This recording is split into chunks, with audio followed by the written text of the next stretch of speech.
Caleb Colquitt. America is divided as ever. How do you talk to your friends and neighbors about politics and religion in a way that doesn't devolve into yelling and pointless arguments? Luckily, Caleb Colquitt hosts the Tactics Podcast on Thursdays at 7 p.m. to teach you how to have thoughtful conversations about the hot-button issues of the day. As a national award-winning debater and gospel minister, Caleb knows how to discuss sensitive topics in a meaningful way. So subscribe to Tactics Radio on YouTube or like Tactics on Facebook so you can catch every episode and elevate your conversations today. You're listening to Tactics with Caleb Colquitt. Tactics with Caleb Colquitt. You know, liberals seem to have a hard time understanding this, but when it comes to an economy, it's like a lake. If you throw a rock into a lake, it ripples out. Now, there's going to be some areas of the lake more affected by that than not, but when you throw a giant boulder into it, you know, that affects the whole lake. You can't just affect one little part of the economy. It's all interconnected. Listen to Tactics with Caleb Colquitt, Thursday nights at 7 on YouTube, Facebook, Twitter, Twitch, and TacticsRadio.com. With great power comes great responsibility. Compromise where you can. Where you can't, don't. Even if everyone is telling you that something wrong is something right. Even if the whole world is telling you to move. It is your duty to plant yourself like a tree, look them in the eye and say, no, you move. Never step onto the battlefield of ideas unprepared. Before you enter the fray, you need a plan. And there's no better place to get one than right here on Tactics with host Caleb Colquitt. The Situation Room goes live now on News Radio 1440. Good evening, everybody, and welcome to Tactics, where speech isn't violence, tolerance isn't love, and disagreement isn't hate. Thanks so much for being with us on the program, and I know that I don't do regular shows here recently, but, you know, one of the things that I've tried to do, I've tried to be a little bit more reflective about the content that I'm creating, and because I'm not doing like the daily news show, I wanted to do things that had a little bit more staying power, things that were sort of going to be effective and useful to you at any point in your political discourse. And so these are more what in the radio business we would call evergreens, things that you can watch anytime. So we're not going to deal with any one particular news story or issue today. We're going to be dealing with something that is sort of true across the board. And you may remember this is actually part of a series that I started quite some time ago. And it was about the biggest lies that you see in politics and trying to break those down and exactly what they are. These are primarily lies that are told to you by the left. And so we're going to go over a third lie. And it's actually very similar to the lie that we covered recently, but it's going to come from a different place. So this third big lie that we're going to cover this evening is that rights are given to you by government. Now, this is something that they won't necessarily say explicitly all the time, but if you understand that that's where their head is, and you understand that that's really the core of their ideology, that your rights are something that is granted to you by government and people in government and governing documents, that rights are something that are inherently governmental in nature, then you'll understand a lot of the reasons that they make decisions and make policies the way that they do. And so that's why I think that this episode in particular is one that's so vitally important. And so we're going to go over some things in regards to that lie today. So first of all, it's important to understand, as you know, if you've been a fan of the show for any number of any significant number of years, or if you've been following me for a while, you'll know that under all of this, as I've always said, leftism is essentially not a rival political ideology. It is a rival religion.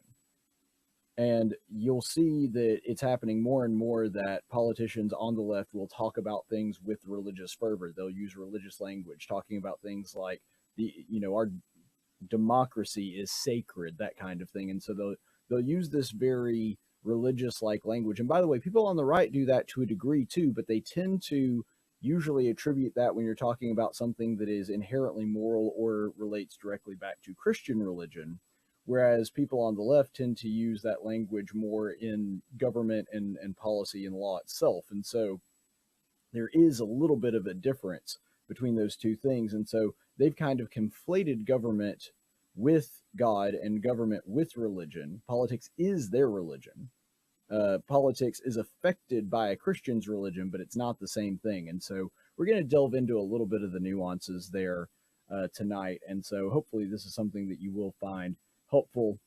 So this right, this idea of rights coming to you directly from the government and not by God or any higher source, that lie is derivative of the last lie that we looked at, lie number 2, that you can see if you want to go back through my video catalog and check out that episode, which that one's really important as well, but it's slightly different.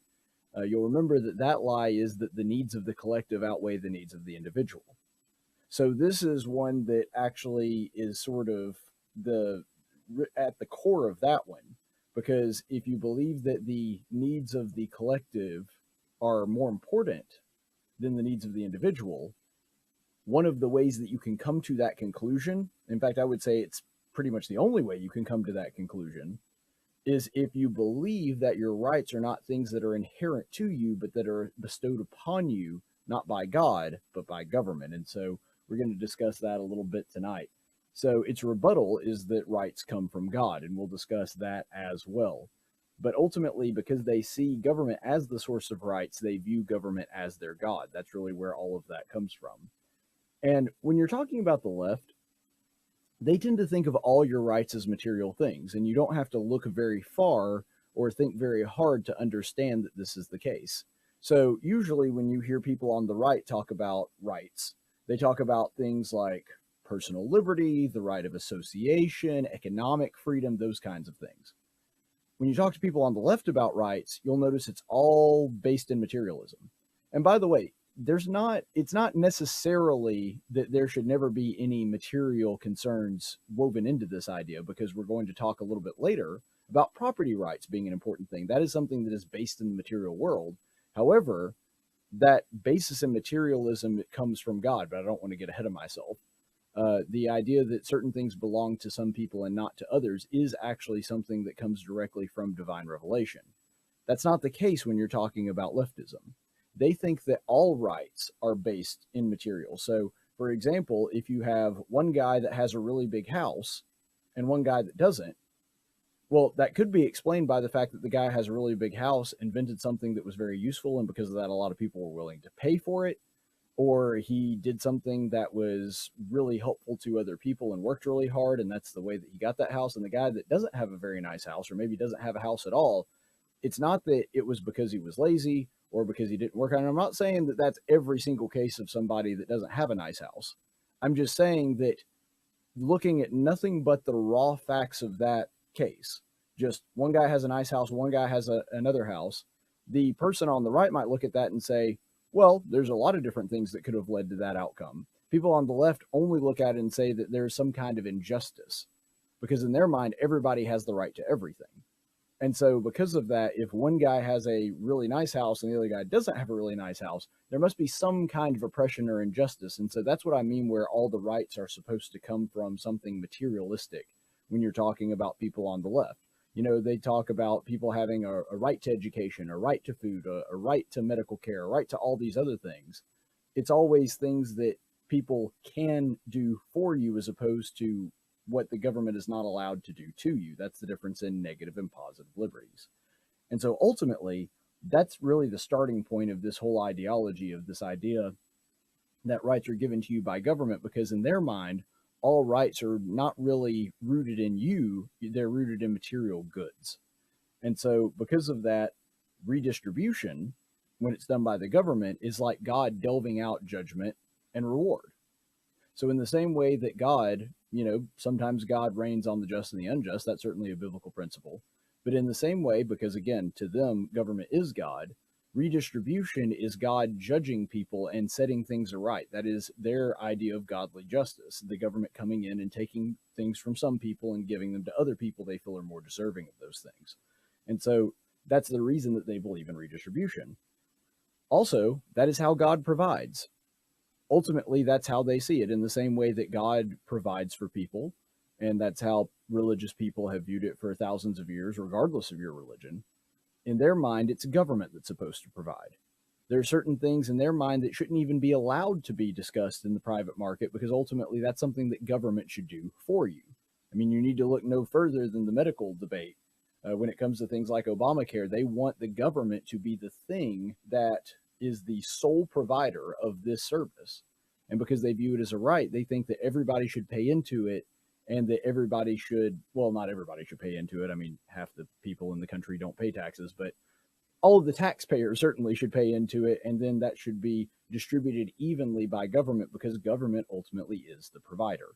And so you can really see this idea manifest itself in many different ways on the left. And ultimately, that's why they despise personal charity.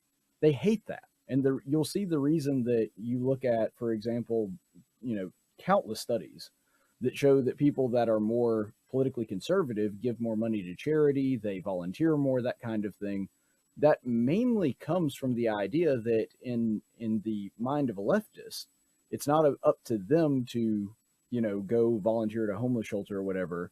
It's their job to get government to force people to do that. So in other words, you might not volunteer. And so in their mind, what their job is to go forward and do legislation that would raise your taxes so that you are forced to give money to charity. See, in their mind, that's far more virtuous. And that's one of the reasons that I say politics is their religion, as opposed to individual people doing good things and spreading the gospel, which is the method that God uses. They prefer a method wherein they actually pray to their God. In other words, engage in policy making through the government, and then the government provides for you. And again, it's a complete reversal of the roles here. In their mind, government is God. And so because of that, they go to government and they persuade government, just like a religious person might try to do with prayer. They persuade government to provide for people they think need to be provided for, as opposed to actually going forth and doing the work themselves. Now, by the way, I actually do know people that are charitable on the left. I'm not saying that this is a universal rule. I'm saying that statistically, people on the right tend to give more to charity, and this is one of the big reasons why. They believe, people on the left, that what we should do is we should just establish a system where there's no need for charity ever. And you don't have to rely on people's good graces because the government just takes care of everything. Now, that's never worked anytime it's ever been done in history, but you can understand why, from their perspective, they feel that that would be preferable. And so they would rather spend their energy trying to get government to get exactly the right combination of laws and policies and the right combination of taxation and redistribution. And then the world would just be a utopia and you'd never need charity in the first place. And so that's really kind of where their head is and where they're coming from on that. So to prove my point, so this isn't just a bunch of abstract theory that I'm throwing at you, I'm going to go ahead and go through several different figures on the left throughout history to explain to you where all of this ideology comes from. So first of all, and I think that this one's really important, we'll go ahead and go to the one of the patron saints, really, of this idea of your rights coming from government and not God. And that comes from a man that really transformed the federal government in ways that most people don't even really understand, and that is Franklin Delano Roosevelt. So FDR gave this speech. This was his State of the Union back in 1944. And I want you to notice all of the things that he says are rights. He actually says, this is not me editorializing, in his speech, he was talking about a new Bill of Rights. And so this is what he says should be included in the new Bill of Rights, not the one that we're familiar with that has freedom of speech, freedom of the press, all that stuff. So this is FDR back in 1944. Look at the first one. The right to a useful and remunerative job in the industries or shops or farms or mines of the nation. Number 2, the right to earn enough to provide adequate food and clothing and recreation. Number 3, the right of every farmer to raise and sell his products at a return which will give him and his family a decent living.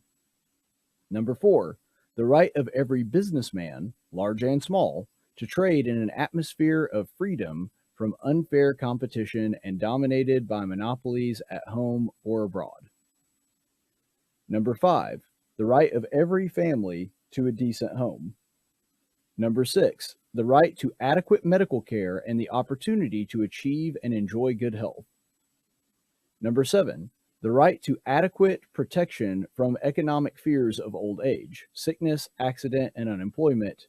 And number 8, the right to a good education. Now, really sit back and think about all those different things. Now, whether you agree with those things in and of themselves or not, I mean, I'm a person that obviously values education highly, and I obviously want people to be taken care of medically, but I don't want the government to do that. FDR is saying this is the new Bill of Rights of things that the government should be required by law to do for every individual. Again, it goes back to this idea of all your rights being rooted in materialism. Your rights are the things that you have or the stuff that you have access to. They're not something that's inherent and given to you by birth. And it may require other people to, in some way, have to provide a good or a service to you against their will if that's what it takes. Which, by the way, is kind of like slavery. But if that's what it takes and that's what it costs, then that's what they're going to have to do, because that's what a right is. People don't have a right to deny you rights. Therefore, if all of these things are part of the quote unquote new Bill of Rights, then they have to be provided to you no matter what. So again, this is where FDR's head is. He believes that government should be providing all of these different things: food, medical care, education. They should be providing you a job, all of these things. All the things that traditionally Americans look to God to provide for them. And so it really does illustrate where their head is at and how they came to this conclusion. And if you think maybe like I'm overstating the case here a little bit, or that you may be sitting there and scratching your head and thinking, is that really something that the left has been pining for years? I mean, if you look at their rhetoric today, it's really exactly the same thing. You could look back and be like, oh, well, the Democrats have really gone crazy in the past 10, 15 years. They've always been this way. This goes all the way back to FDR. And by the way, his cousin, Theodore Roosevelt, a Republican, held a lot of the same views. And so it's not necessarily just a Republican-Democrat problem. A lot of people with R's behind their name really think the same way that FDR did. They may fight with the Democrats over who gets to control the big vehicle of government, but ultimately they think government should be providing the same stuff regardless. And that's extremely evident in the way that they talk about these different goods and services. So when you really boil it all down, this is something, it's real. This idea of progressivism and this idea of rights coming from government instead of God, it's a cancer that really has infected both sides. One side far more than the other, but really there's not a political party that is completely, that their ledger is clean of all of this. And ultimately, this all comes from the same source. It goes all the way back to Karl Marx. And so to illustrate my point here, let's look at the Soviet Constitution and what it says about it. And you don't even have to take my word for it. Let's go ahead and look at this particular piece from the Boston University International Law Journal. So again, not a conservative source, not just me editorializing. This is their description of the Soviet Constitution. The third distinction between Soviet and American policies posited by Dean concerns the beneficiaries of human rights. Marxist-Leninists hold that only, and this is a quotation, only through the emergence of a classless society will an individual realize as a part of the community the creativity, purposefulness inherent in his nature. Therefore, individuals must subordinate their own needs and desires in order to fulfill the needs of the collective. Consequently, Soviet legal theory holds that it is the collective society generally that is the ultimate beneficiary of human rights. Western legal theory holds that it is the individual who is the beneficiary of human rights, which are to be asserted against the government. So it's showing a very, very big contrast there.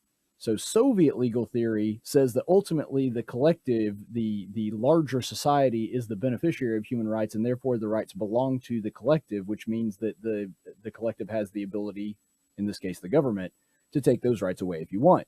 That last line there contrasts that with Western legal theory, which holds that it is the individual who is the beneficiary of human rights, and it is the government that is restrained because of those human rights' existence.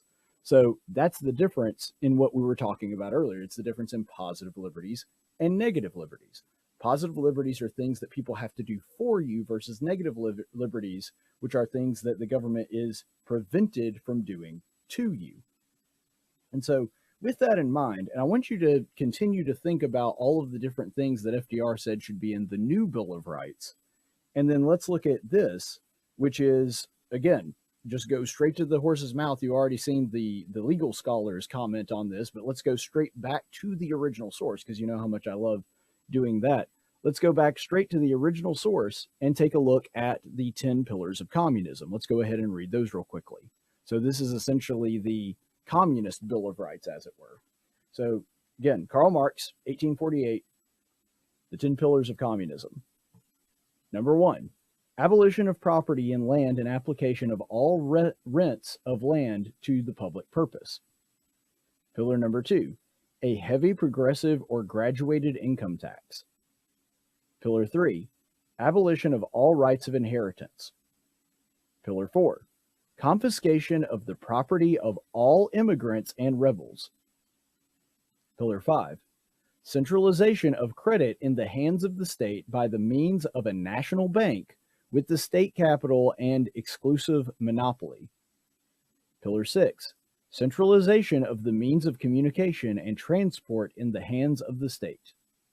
Pillar 7, extensions of factories and instruments of production owned by the state, the bringing into cultivation of the wastelands and the improvement of the soil generally in accordance with a common plan.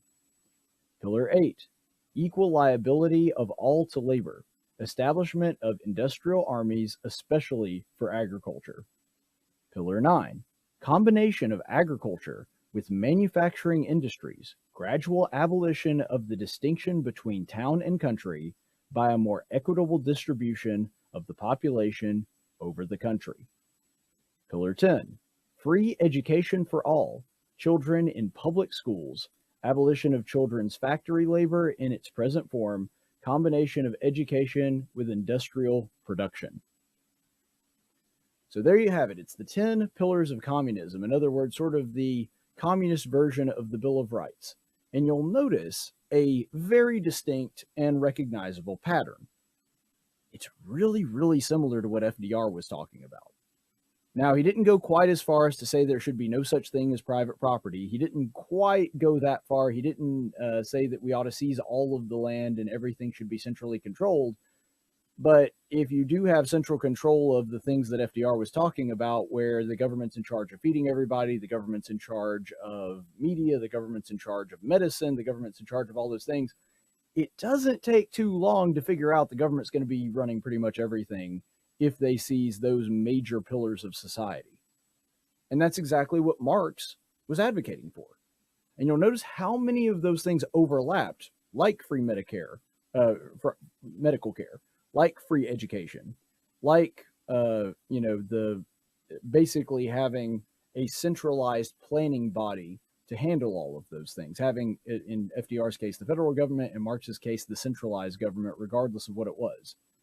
There is a de-emphasis on the rights of the individual, and you have to sometimes gloss over that in order to fulfill the rights of the collective or the rights of society. In other words, your individual rights may have to be put on the back burner, and you may have to sacrifice those because ultimately it's the government that gives you your rights, so we can take them away if we need to, if it's for, quote unquote, the greater good. Now, we know the actual results of that. Communism has been tried time and time and time and time again, and it always ends in disaster. And so what you have is, it doesn't actually end in the greater good for the community, but that's always the goal. That's always what they're attempting to do. Whether you're talking about the Soviet Union, Nazism, fascism, whenever they try to do centralized control and base their ideas off of what Marx was talking about, it always ends in misery and failure for everybody else. I mean, just look at Venezuela today. And so, I mean, really, when you boil it all down, that's actually what you're going to get as the results of that. But do you notice how often there's that interplay between those two things? How often you see that interplay between the two? And ultimately, it does go back to the same idea. And let's just go to Marx one more time to prove the point in this idea of individualism versus collectivism. This is from one of his books. I believe the title of it is On the Jews, or On the Jewish Question. There we go. So this is Karl Marx back in 1844. Individual inner existence is a product of societal interactions without which the self has no existence. I mean, there you have it right there. Marx is right out saying individuals have no rights. The only rights that they may have are rights in relation to the collective. And if they are just by themselves, they have no inherent rights. Their rights do not come from God, they come from government. And that's why Marx can say all of the things that he does in the Communist Manifesto, is because if we have to abridge some people's individual property rights or the rights that they have to other things, the rights to their goods and services, the product of their labor, all those things, look, if we've got to scrap that, take away the rights of their inheritance, that kind of thing, if we have to scrap all that for the greater good, then that's what we're going to do, because ultimately you're supposed to benefit society that way. You're not supposed to benefit anything else. And so that's really where we are with all of that. That's really what he believed. And if you think that this is just like some old fuddy-duddy legal theory and it doesn't really affect anything that we're going with today, modern Democrats believe this too. In fact, we can go directly back to just a few years ago with President Barack Obama. But the Supreme Court never ventured into the issues of redistribution of wealth and sort of more basic issues of political and economic justice in the society. And to that extent, as radical as I think people try to characterize the Warren Court, it wasn't that radical. It didn't break free from the essential constraints that were placed by the Founding Fathers in the Constitution, at least as it's been interpreted, and Warren Court interpreted it in the same way that generally the Constitution is a charter of negative liberties, says what the states can't do to you, says what the federal government can't do to you, but it doesn't say what the federal government or the state government must do on your behalf. Well, there you have it. Barack Obama, back in 2001, he and his policies bore that out. He was continuing the same legacy that FDR and Karl Marx gave him, that ultimately, I believe the government should do things for you as opposed to the government should be restrained and should be unable to do things to you. And by the way, that's one of the few clips that Barack Obama is talking about that I obviously don't think that his ideology is good, but I agree with everything that he's saying. His characterization of positive versus negative rights is actually correct. And so in that idea, he's saying that ultimately, I really prefer to think about not what the Constitution says, because that's a charter of negative liberties. That's bad. That's just saying the government's not allowed to do this, this, and this to you. What he would prefer is a Constitution, a Bill of Rights, just like FDR proposed a new Bill of Rights, of all the things that the government is required to do for you. And that's the difference. I prefer a government that basically keeps people from killing each other and then otherwise leaves them alone. And that's ultimately where my belief system is, but Barack Obama is the exact opposite. He believes that government should step in and basically do everything for you. And so that's really the difference in the two. And you can see this manifested in different things. If you watch like a Democrat presidential debate or a governor debate, if you're talking about primary where it's Democrats against Democrats, they're all trying to one-up each other on all the stuff that we can make government do for you. They're fighting over who's going to give out the most stuff. And that's really how they win elections, is they promise people things and people vote for them because they want the things, because they believe in a charter of positive liberties, like Barack Obama just said.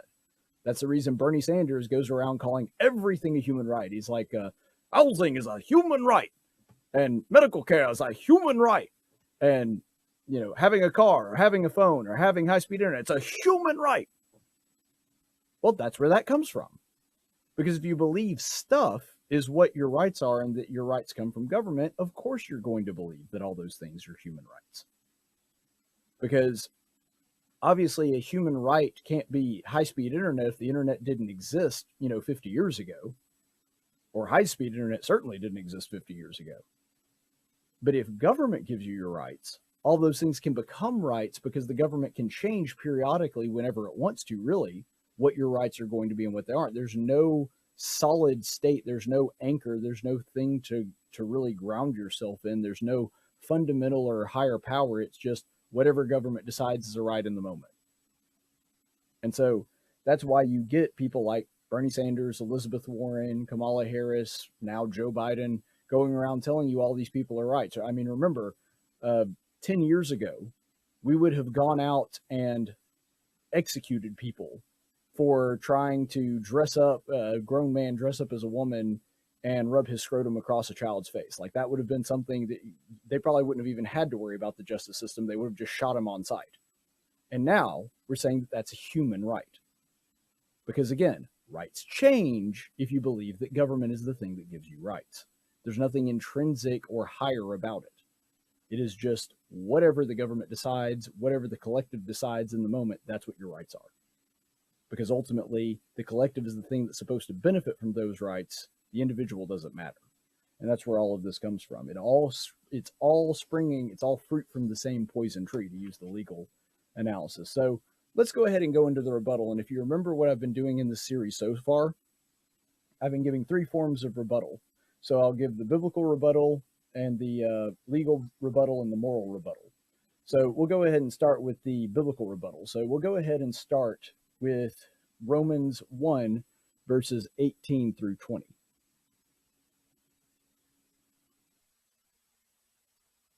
All right, so Romans 1, 18 through 20. For the wrath of God is revealed from heaven against all ungodliness and unrighteousness of people, who suppress the truth in unrighteousness, because that which is known about God is evident within them, for God made it evident to them. For since the creation of the world, his invisible attributes, that is, his eternal power and divine nature, have been clearly perceived, being understood by what has been made, so that they are without excuse. So what Paul is dealing with in this particular passage in Romans is extremely instructive on this particular matter.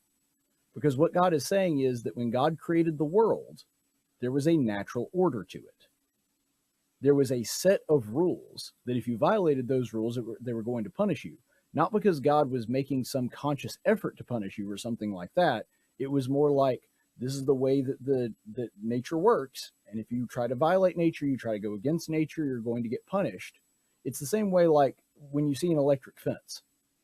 If you touch the electric fence and it shocks you, is that because electricity hates you?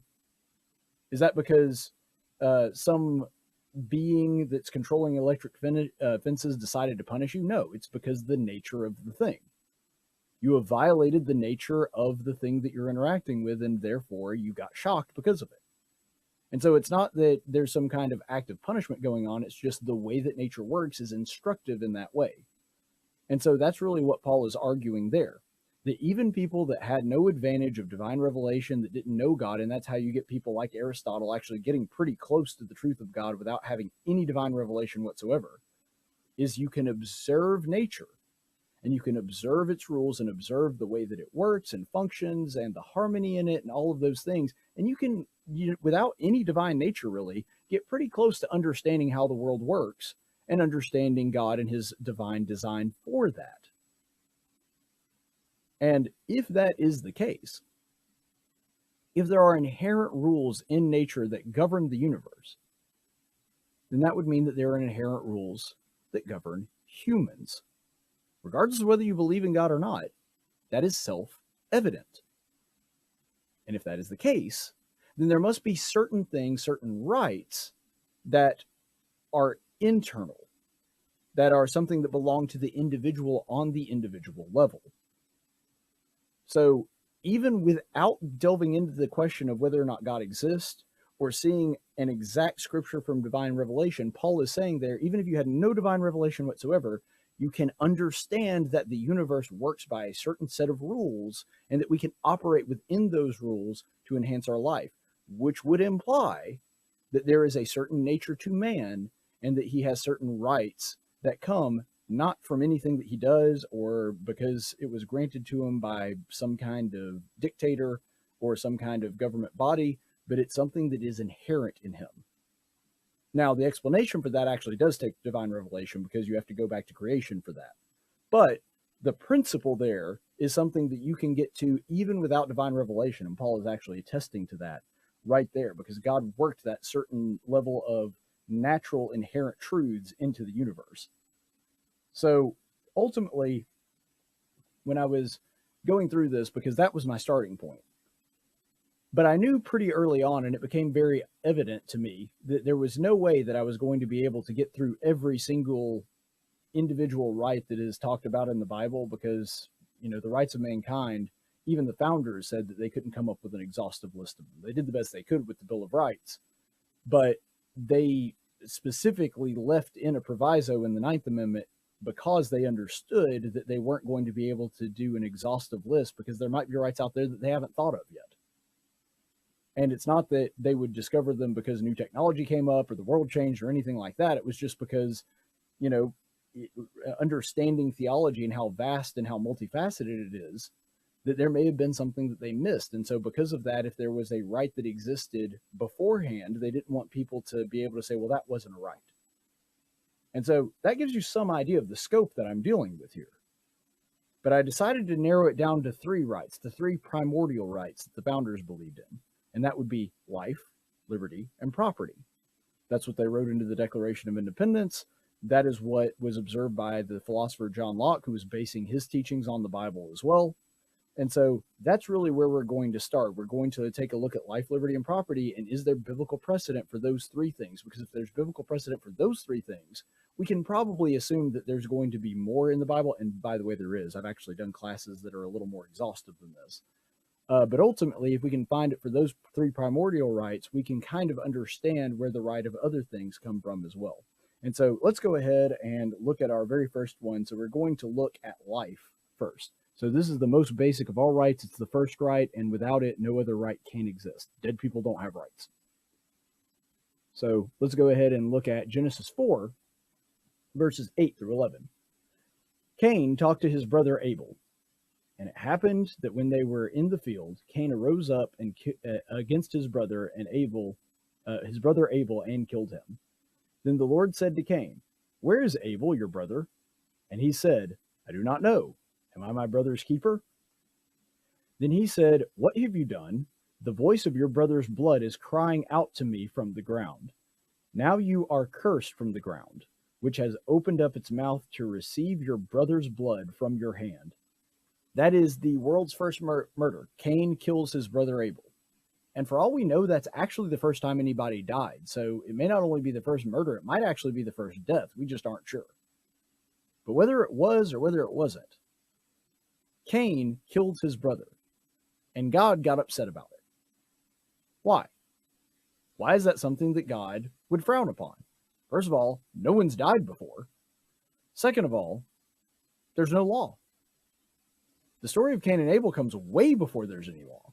In fact, they may be some of the only people on the planet Earth. Now, there's more people, because we know that because of the way that the story unfolds, is that Cain is saying that there's going to be other people around that are going to seek to kill him because of him murdering his brother, and God affirms that. And so there's a very strong implication that it's not just Adam and Eve and their 2 sons, that there's other people roaming the earth when this story happens. However, regardless of that little side note, the thing that is being established here is, in the absence of any kind of law, God has not sent the 10 Commandments down. There is no law from God saying thou shalt not kill. That doesn't exist yet. And yet Cain killed his brother and God punished him for it. Well, how is that fair? Because the law was inherent. Abel had an inherent right to life. And Cain, whether he had divine revelation or not, should have been able to figure that out and understood that God would not like him killing his brother. It wasn't God playing favorites or being unfair. Cain knew what he was doing was wrong.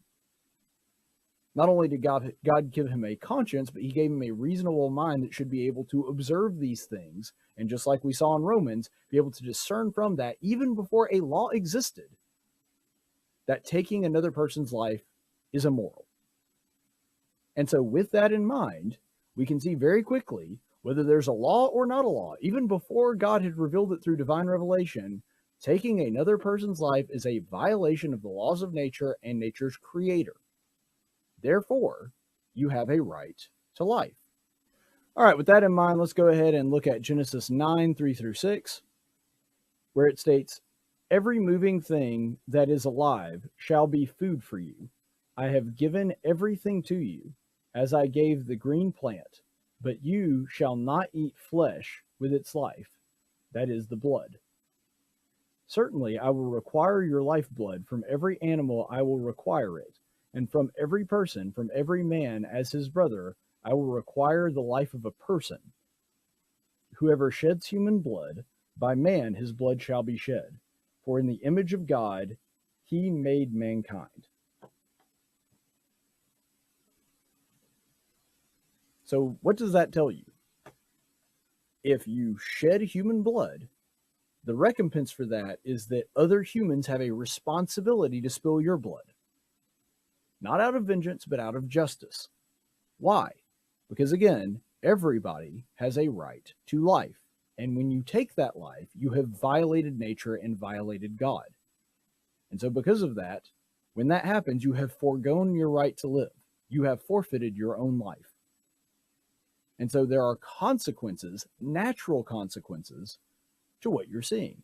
That's how we know that you have an inherent right to life given to you by God. Again, that's part of the Noahic covenant. That's before the law of Moses existed. So there is divine revelation there in the sense that God told this to Noah. So divine revelation does exist in that sense. But ultimately what he's saying here is that I'm giving this regulation to you, and this regulation is based off of your inherent right to life. So that's how we understand that God is giving them instruction that life is something that must not be violated, and if it is violated, you have done something to violate nature. Those rights are inherent to you as a person, and if you look there at the very tail end of that verse, it says, because you are made in God's image. Therefore, as we are all image bearers of God, as we all carry the imago Dei, the divine spark inside of us, the little part of us that is God, that God imparted to us from his own self, because we are his image bearers. That means that taking away the life of somebody who is also an image bearer of God is something that violates your own soul and violates the laws of nature. That's why you have a right to life, is because unlike animals and unlike plants and unlike the other things, because it actually talks about that. It says it's okay to eat plants, it's okay to eat animals, it's okay to do all that. You must not take the life of your fellow man because they are image bearers of God. That's where all of that comes from. So you have an inherent right, an inherent thing that makes your life valuable above the life of plants and animals. And that's the reason that you have an inherent right to life granted to you specifically when God implanted his image upon you. So that's where the right to life really ultimately comes from. So that's what inborn or inalienable means when we see it in the Declaration of Independence. Inborn means, upon your creation, you have this right and it cannot be taken away from you. That's ultimately what it means. So let's go ahead and look at the second pillar of this, liberty. So when it comes to liberty, Exodus and Deuteronomy both have slavery laws. And a lot of people have used this to say that the Bible is pro-slavery and the Bible upholds and advocates for slavery and all these other things. It's not true. I won't get into all of the nuances because that's a whole other discussion and a whole other lesson, but I will get into this one aspect of it. So we're going to go and fast forward beyond Leviticus and Deuteronomy, and we'll talk specifically about what was happening, basically the application of that centuries later in the book of Jeremiah. So let's go ahead and go to Jeremiah 34, verses 13 through 17. And this regards exactly what he's talking about. This is what this is what the Lord, the God of Israel, says. I made a covenant with your forefathers on the day that I brought them out of the land of Egypt from the house of bondage, saying, at the end of 7 years, each of you has set free his Hebrew brother, who has been sold to you and has served for 6 years, and you shall send him out free from you. But your forefather did not obey me, nor incline their ear to me. Although recently you had turned and done what was right in my sight, each one of you proclaiming release to his neighbor, and you had made a covenant before me in the house, which is called by my name, yet you turned and profaned my name, and each person took back his male servant and each his female servant, whom you had set free according to their desire, and you brought them into subjugation to be your male and female servants. Therefore, this is what the Lord says. You have not obeyed me in proclaiming release, each one of you to his brother and each to his neighbor. Behold, I am proclaiming a release to you, declares the Lord, to the sword and to the plague and to the famine, and I will make you a terror to all the kingdoms of the earth. So what is Jeremiah talking about there? God is very, very upset with Israel for releasing their Hebrew servants, so people that were their brothers, because that's what they were supposed to do. If you understand the old law, after 6 years of service, didn't matter how much of their debt they had worked off, because that's what slavery was back then. It was a way to work off your debt. After 7 years, all the slaves went free. There were no more slaves in Israel on that 7th year, on the Sabbath year. And by the way, you weren't even allowed to extend it past then. So like, let's say that you had a guy that acquired 10 years of debt, but there's only 3 years to the Jubilee. Guess what? He only serves you for 3 years, because there was mercy worked into that law. And so people can say what they want to about the Bible being a pro-slavery document and all that stuff. Do you know of any system of slavery anywhere in the world from any society where after 6 years the slaves just all went free? The Bible understood that, especially back then when you didn't have things like bankruptcy and you didn't have the kind of imprisonment that you would in normal circumstances, or at least in circumstances that we think of today, that there was going to need to be some kind of way for people to work off debt, or to be able, and that was, by the way, pretty much the only way that you could become a slave in Israel in this time. Either that or you belonged to a pagan nation, which was punished for their disobedience to God through slavery. But after 7 years, the slaves all go free. No society anywhere in history had that rule. And that was because the Bible has always been an extremely pro-liberty document. The reason you're not allowed to keep somebody past that time, because even if they've worked up a debt against you, and even if they have more debt to pay off, the Bible always defaults towards liberty.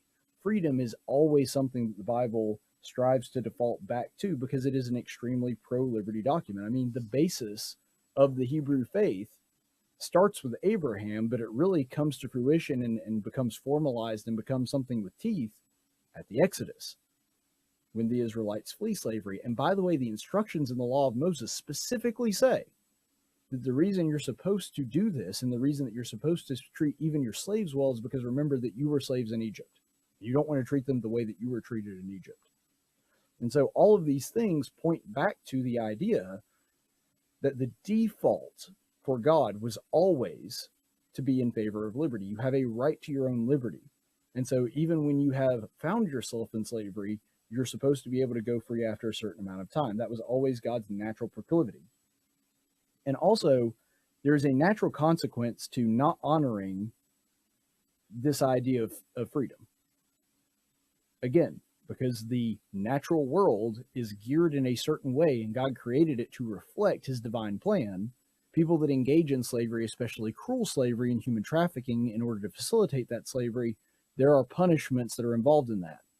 Here in America, we fought a long and bloody and incredibly costly civil war to bathe in blood, to basically have that sin removed from us. And even then, it took decades later for the people that were the subject of that slavery to get their full rights. And so it was an extremely long process. And when we were talking about the natural consequences of that, who won? The side that was against slavery. And there might have been some divine intervention there, but let's be honest, the real reason they won is because they had way more resources than the South. Why did they have more resources than the South? Because the South relied on slavery and slave labor, and that was something that was an economic shackle for them. The North had developed industry, had developed new technology. They had a greater abundance in everything, including food. A lot of people think because it's the South that they probably had more food than the other side. Well, no, they had a lot of cotton, but you can't eat cotton. And so because of that, the South's economy revolved around slavery. And so you had a handful of extremely wealthy people, and pretty much everybody else, slave or not, was poor. In the North, you actually had people away from slavery that were able to develop industry, to develop businesses, and they had economic growth that way outpaced their southern neighbors. And slavery was the main cause of that. And because of that, they were able to easily win the war. Now, was there divine intervention in that? Yeah, I think there probably was. But the truth is, God's intervention wasn't really all that necessary, because the natural effect of their choices led to better outcomes for them. And so that's, again, a actual real world example where we can see God's natural consequences coming into play and favoring those who more correctly align with his ideal. And that ideal is liberty. So ultimately, this is a really interesting one for me because I am not against incarceration, but it is a fascinating fact that Dr. Dave Miller brought up to me one time, actually when he was on my show. And Dave Miller, a Bible scholar and in charge of Apologetics Press, he brought up to me, he said, Caleb, did you notice that in all of the laws through the Exodus and Leviticus and Deuteronomy, there's not a single time where incarceration is a punishment? I had never thought of that. And I'm not saying that that means that we need to go ahead and get rid of incarceration now in America as a punishment for crimes. But it is pretty darn interesting that in God's ideal country, in his theocracy that he established in Israel, incarceration wasn't a thing. Now, there was, again, like I said, there was debtor slavery, so that if you had acquired a great deal of debt and weren't able to pay your debts, you did have to become somebody's servant for a number of years until the Jubilee. Or sorry, until the Sabbath year. The Jubilee comes 50 years, which that was also when they were set free. But anyway, that actually was a thing that happened, but incarceration in the strictest sense, in other words, somebody sitting in a jail cell all day, that was never a prescribed punishment in Israel. And I do find that fascinating. Now, could a civilization survive without that? I think they probably could. It seems like Israel did, at least for a while. But that is really interesting that the Bible is actually so pro freedom that it seems like slavery was an option for people that were in that kind of situation, but they were allowed to go out after only 6 years at the absolute most. And incarceration was never a prescribed punishment. That's how pro-liberty the Bible is. And so I'm not saying that we need to abolish the prison system that we have in America now. I'm not sure that I'm willing to go quite that far. But it is a fascinating point that Dr. Miller brought up. And it does show how God always defaults to liberty and that there is an inherent right inside human beings to be free. So with that in mind, let's go ahead and go to property. So this is a pretty obvious one. And it's not a very long verse, but it gets the point across. This is from the Ten Commandments. This is Exodus 20:15. You shall not steal. Okay, that's pretty clear. Now you might say, what does that have to do with property? Well, you can't steal things if property isn't a thing.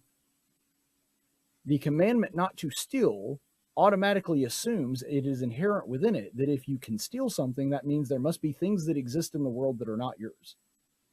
See, I've heard people try to make the case that Israel was supposed to be basically a commune, that it was basically a big communist state. I'm like, I don't know which one you're reading, but it's not the Bible that I'm reading.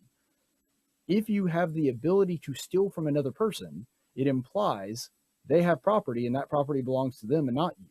Property is that which you have the right to deny access to others to. You know, it's not my car if anybody can come by and drive it anytime they want to.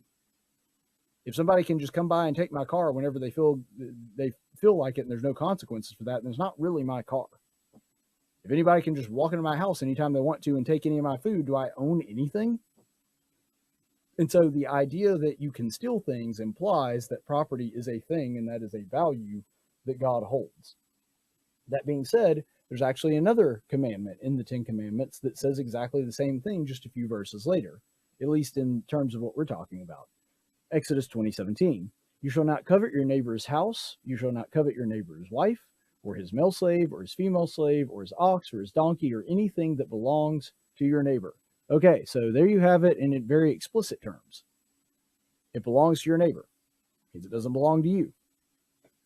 And it says not to covet. So now it's interesting. We not only have the command, because do not steal is very brief and poignant, but it doesn't really give any details.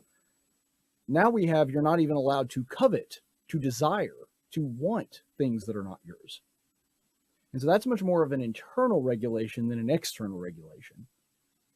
I mean, yeah, you don't steal, but whether you steal or not, you don't even desire after those things that are your neighbor's because it's theirs and it's not yours. And because it's not yours, you shouldn't be desiring after it. So again, implicit in that, well, actually explicit in the way that it describes it there, because it says your neighbors, but very implicit in that regulation as well is the idea that there is a right to your own property. There are certain things that you own, and you can deny access to that to other people. So here we get 2 out of the 10 commandments, the Decalogue. This is the core of the law of Moses. And 2 out of the 10. So 20% of the laws in there deal directly with property. So you do have an inherent right to property, and divine revelation tells us exactly that. And let's not also forget, I mean, this is not something that is really just left in the Old Testament. The New Testament is instructive in this as well. Let's go ahead and look directly to the words of Jesus Christ himself in Luke 10, verse 7. Stay in that house, eating and drinking what they provide, for the laborer is deserving of his wages. Do not move from house to house. So this is Jesus giving instructions for his disciples when they're traveling. You'll notice that the phrase that it uses in there, that the worker, the laborer, depending on your translation, is worthy of his wage. In other words, if you do work, you are entitled to a wage, you are entitled to a good for that. You might say on first glance, well, that sounds very communistic. Well, no. The idea that you have done work and earned something for that in return is not something that's communistic at all. In fact, it's the opposite of that. Because it implies that there are certain things that you own and that you are entitled to, not because of your simple existence, but because you have labored for them. And that you have done labor to create a thing, and that thing therefore becomes your property. You have the right to the fruits of your own labor. And so that's something that Jesus Christ himself says. Notice also that there is no minimum amount. It's not saying like, okay, well, if you work, then you're supposed to get exactly this much of amount of wage or whatever. No, if you go out and chop wood, the product of that labor is you have wood. Like you have firewood. I mean, whatever it is you go out and create, you are entitled to the fruit of that labor, but it's not like, oh, well, if you work real hard and try real hard, you're supposed to get X amount of dollars. That's not the way the Bible works. And so you are entitled to property and the bread that you have provided for yourself, but you're not entitled to some kind of set amount just because you labored for it. And then you have the reverse of that in 2 Thessalonians 3, 6 through 12. That's the inverse. Because there Jesus is saying you should go out and you should work so that you can be worthy of your wage. 2 Thessalonians says the opposite. It says if you don't work, you shall not eat. And so we have the principle really expressed in the New Testament in both ways. And we'll look at one more verse that kind of drives this idea home. And it comes from the book of Acts, chapter 5, verses 3 through 4. But Peter said, Ananias, why has Satan filled your heart to lie to the Holy Spirit and keep back some of the proceeds of the land? While it remained unsold, did it not remain your own? And after it was sold, was it not under your control? Why is it that you have conceived this deed in your heart? You have not lied to men, but to God. So you'll notice there in this little story about Peter talking to a man named Ananias who sold a plot of land and then gave the money to the apostles, but he really kept back a big chunk of the money for himself and just lied about it. So Peter was very upset with him for lying. But you'll see that he asserts in that verse that while the money was Ananias's, you didn't have to lie. That money is yours. You could have sold it and did whatever you wanted to with it. So even when you're talking about giving to God, God asserts that anything that you give to him is still something that is under your control while it belongs to you. Now, ultimately, God owns everything, and so any control that you have over it is ultimately granted to you by him. But regardless of that, he's saying that you have a level of stewardship and control over that, and you could have done whatever you wanted to with it while it was yours, which implies what? Ananias had property rights. There was a right inherent given to him by God to own his own property. And when he sold his property and got return for it, he was entitled to use those proceeds however he wished. And so, ultimately, the Bible really does support this idea that private property is an inherent right given to you by God. Now, there's countless other examples, but these are the most basic, and they're the ones that illustrate the point that I wanted to make the best. So now that we've really gone through the biblical rebuttal, let's go to the constitutional rebuttal.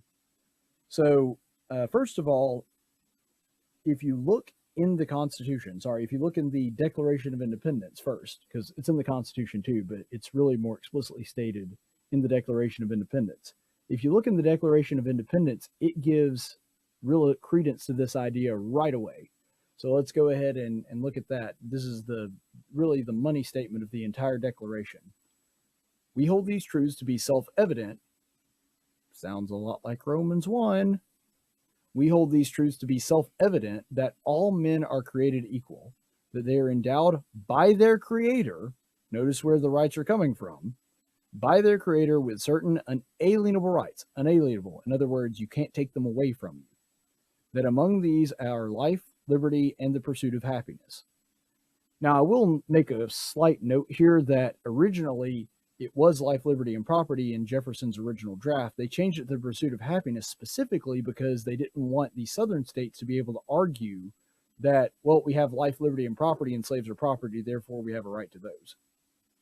So there was a little bit of wordplay going on there with changing it to pursuit of happiness. Not that that's a bad choice per se, but it was always traditionally life, liberty, and property, and it was that in the original draft. And life, liberty, and the pursuit of happiness is pretty close to that. But there is this idea in the Constitution that you have unalienable rights. In other words, they cannot be taken away from you by a government or from anybody else, and that they come to you directly from your Creator by virtue of you being made in His image. And that is a self-evident truth, exactly like what Romans 1 was talking about. Something that is obvious to everybody. And so ultimately, that is where the founders really made their statement of what they believed. And you can see that the founders got this directly from Scripture. We've looked through the Bible and seen exactly where they would have gotten these ideas. Also remember that there's the line in there about nature's God and nature's law. So they are appealing directly to God and establishing that He is the source of these ideas that they're putting forward. So let's look at it in more explicit terms, and we'll go directly to one of the founders himself, Samuel Adams, and I could have picked hundreds of different quotes from the founders about this, but these are the ones that I chose to go with. This is when Samuel Adams became the governor after the death of the current governor. So Samuel Adams, right as he became governor after John Hancock had died. It is the greatest absurdity to suppose in the power of one or a number of men at the entering into society to renounce their essential natural rights or the means of preserving those rights, when the grand end of civil government, from the very nature of its institution, is for the support, protection, and defense of those very rights, the principle of which, as is before observed, are life, liberty, and property.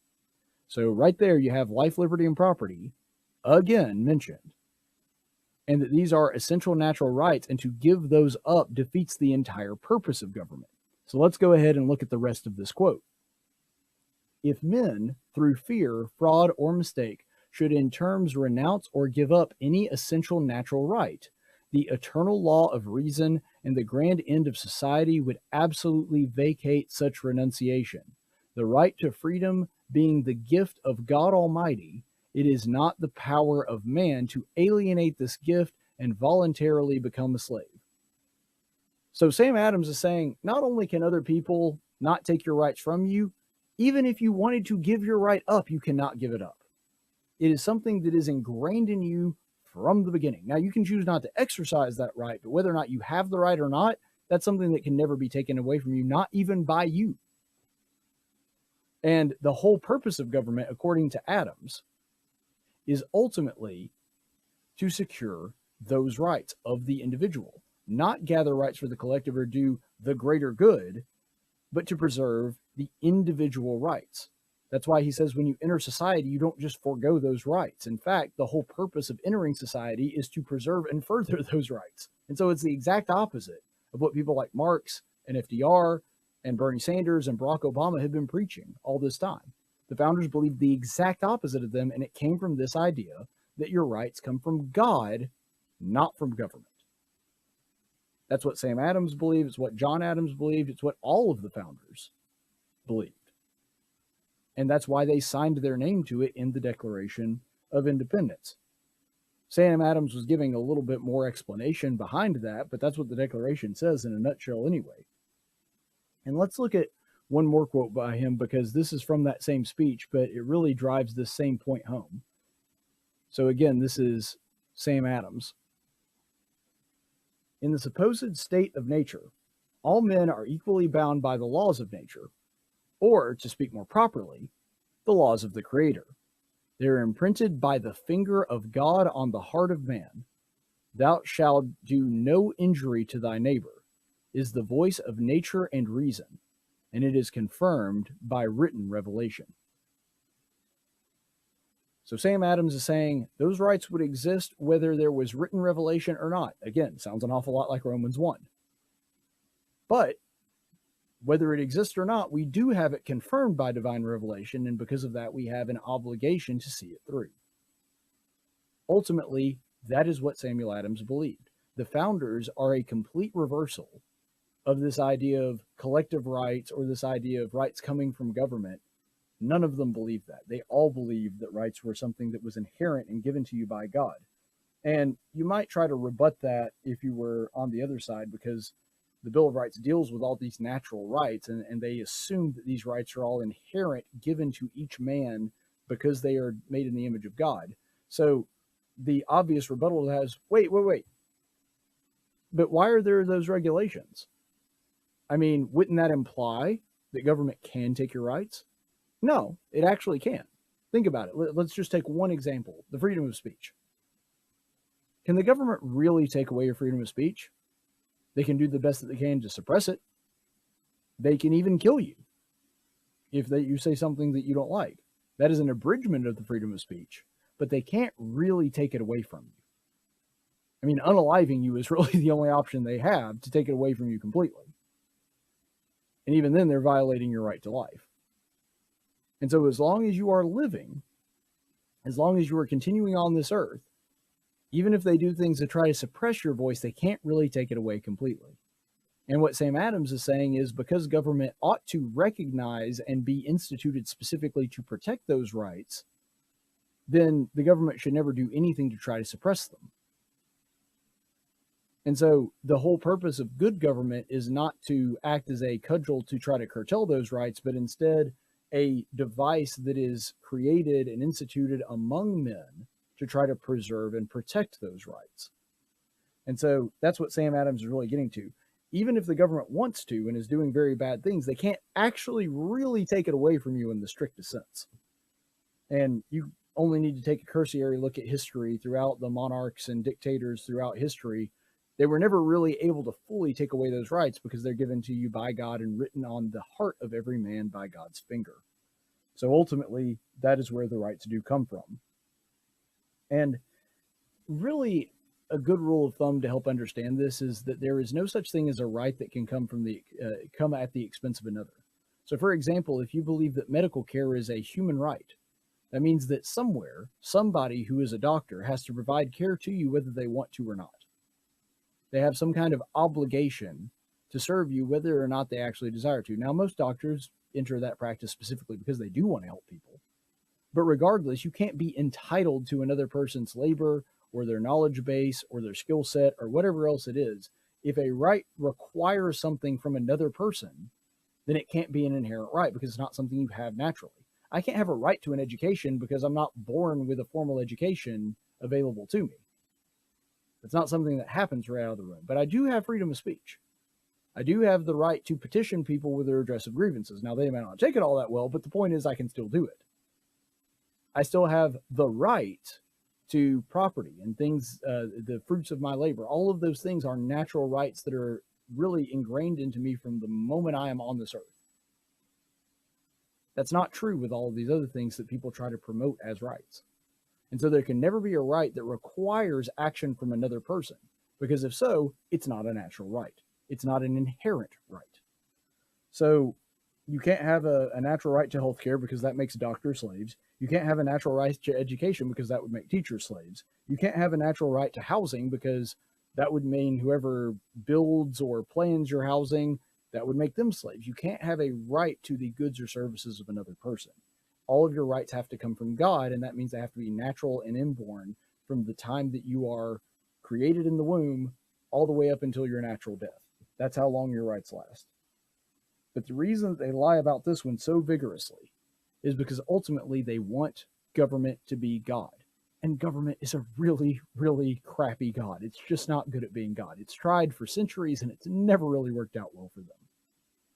But they want that so bad, and that's why they have to lie and tell you over and over again, oh no, your rights come from government. Because if your rights come from government, they can change them at any time to suit their needs, not yours. If your rights are something that comes from God, then there are certain things that they just can't do. There are certain things they can't touch. There are certain shackles that they would rather not be there that will always be there.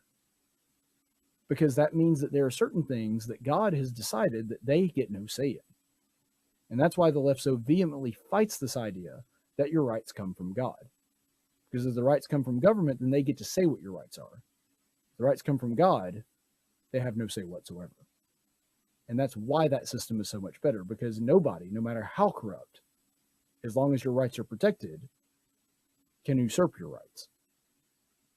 And that's ultimately why they really, really hate this idea of God-given rights. And it all springs from this idea that government is God. That's why I say it's a rival religion. All right, so that's going to be it for us this evening. Thank you so much for tuning in. I hope that I've said something here that's helpful, and hopefully we'll get to see each other again real soon. Stay the course, friends. Thank you for listening to the Tactics Podcast. Tactics is a production of Not Ashamed Media. Any opinions expressed on this program are those of the host and do not necessarily reflect the opinions of our business partners or sponsors. Graphics by Jessica Dawson. Video production by Jackson Dean. Broadcast studio provided by Faulkner University. Location studio provided by Del Reyta Church of Christ. Copyright 2021.